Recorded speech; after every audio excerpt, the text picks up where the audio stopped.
நிலமலை தொலைக்காட்சியின் நகர்வள பகுதி செய்திகளை வாசிப்பது மலைகளின் அரசி நிலமலை அன்பில். இன்றைய நகர்வள பகுதியில் நாம் பார்க்க இருப்பது நீலகிரி மாவட்டம்.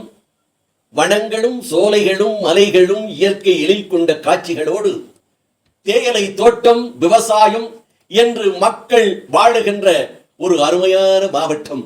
இந்த மாவட்டத்தில் வனவிலங்குகளும் அதிகமாக இருக்கிறது. காடுகள் இருப்பதின் காரணமாக தற்சமயங்களிலே வனவிலங்குகள் காடுகளை விட்டு வெளியிலே வந்து மக்கள் குடியிருக்கும் பகுதிகள் என பல இடங்களிலே திரிவதும், மக்களுக்கு தொல்லை தருவதும், மக்களுடைய வீடுகளையும் கடைகளையும் பள்ளிக்கூடங்களையும் நியாய விலை ரேஷன் கடைகளையும் இடிப்பதும் உடைப்பதும் என்று வாடிக்கையாக நடைபெற்றுக் கொண்டிருக்கிறது. இதை பல முறை பொதுமக்களும் சமூக நல ஆர்வலர்களும் அரசியல் கட்சி தலைவர்களும் எடுத்துச் சொல்லி நடவடிக்கை எடுக்காமல் வனத்துறை இன்றைக்குமே அந்த வனவிலங்குகள் ஊருக்குள் நுழைந்து கொண்டிருப்பதை வேடிக்கை பார்த்துக் கொண்டிருக்கிறார்கள் என்றுதான் சமூக நல ஆர்வலர்கள் தெரிவித்ததாக நமது செய்தியாளர்கள் தெரிவித்திருக்கிறார்கள். இது போன்ற ஒரு சம்பவம் கூடலூர் அடுத்த உள்ள நிலாக்கோட்டை பத்தேரி சாலை. இந்த நிலாக்கோட்டை பகுதியிலே தேயிலை தோட்டங்களும் இன்னும் மக்கள் விவசாயங்கள் எல்லாம் செய்து வாழ்ந்து வருகின்ற ஒரு அருமையான இடம். இந்த அருமையான இடத்தில் ஒரு யானை பகல் நேரத்திலேயே சாலையிலே சர்வசாதாரணமாக நடந்து வருவதும், வாகனங்களில் வருகின்றவர்களை நிறுத்தி உடைப்பதும் மிரட்டுவதும் என்று நடைபெற்ற சம்பவத்தை நமது செய்தியாளர் பிரசாத் அவர்கள் படம்பிடித்து நமது நகர்வள பகுதிக்கு வழங்கியிருக்கிறார்கள். இந்த யானை பகல் நேரத்தில் சர்வசாதாரணமாக சாலையிலே கூச்சலிட்டவாறு அங்கும் இங்கும் ஜனங்களை மிரட்டிக் கொண்டு நடந்து செல்லுகிறது.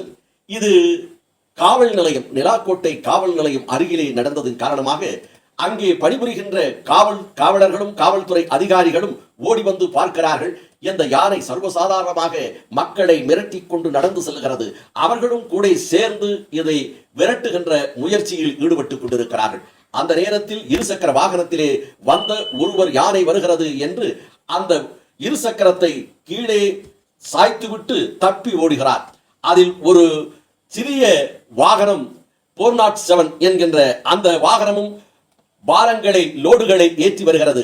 அதை பார்த்து அதை உடைப்பதற்காக தன்னுடைய தும்பிக்கையை தூக்கி அடிக்கிறது. இதை பார்த்து அந்த காவல்துறை நண்பர்களும் இன்னும் பொதுமக்களும் கூச்சலிடுகிறார்கள்.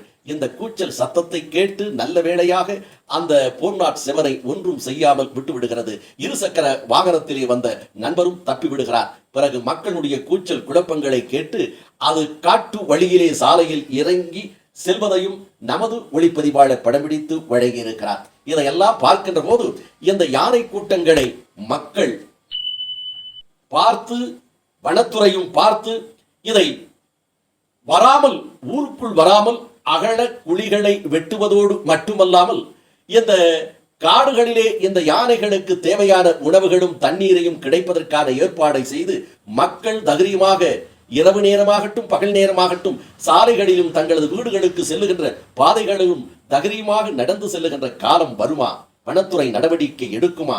அரசும் இதற்கான முயற்சிகளை இறங்குமா என்று சமூக நல ஆர்வலர்களும் பொதுமக்களும் கேள்விக்கரை தொடுத்ததாக நமது செய்தியாளர் தெரிவித்திருக்கிறார்.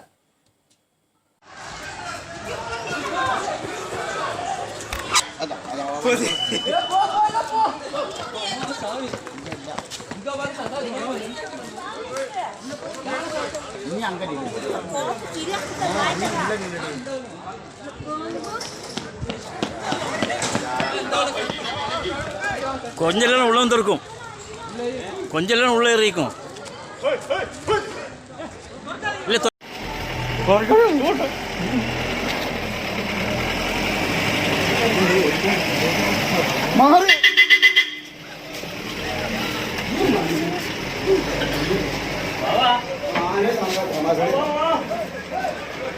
എന്താ സാധനം?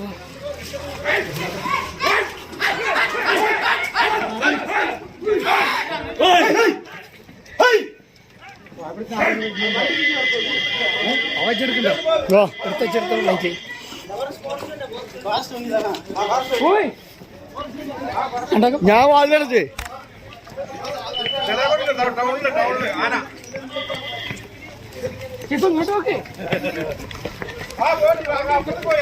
അതാണ് വണ്ടി വണ്ടി വണ്ടി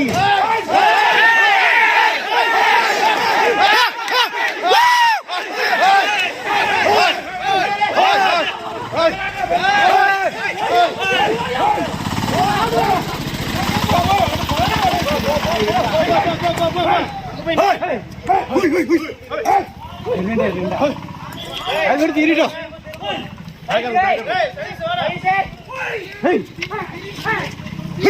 ഇറങ്ങി ഇറങ്ങി ഇറങ്ങി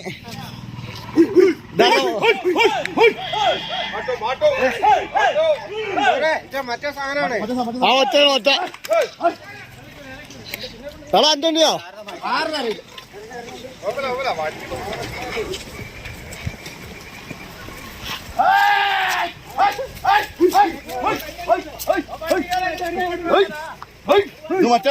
ആ ഒറ്റ നമ്മളെ സാധനം ആ ഇതാണ് നമ്മളെ സാധനം ഇതാണ് നമ്മളെ സാധനം